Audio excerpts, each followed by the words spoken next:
கல்யாண மேடையா, கலை உலக மேடையா, அரசியல் மேடையா, எந்த மேடையில் பேசினாலும் வீழ்வது நாமாக இருப்பினும் வாழ்வது தமிழாக இருக்கட்டும் என்று கூறியே தனது உரையை முடிப்பார் விஜயகாந்த்.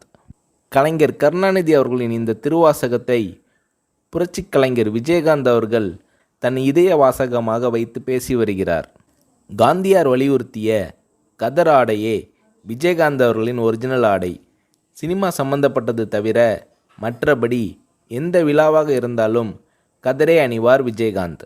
தன் அப்பாவிடமிருந்து கதர் அணியும் பழக்கத்தை கற்றுக்கொண்டவர் விஜயகாந்த்.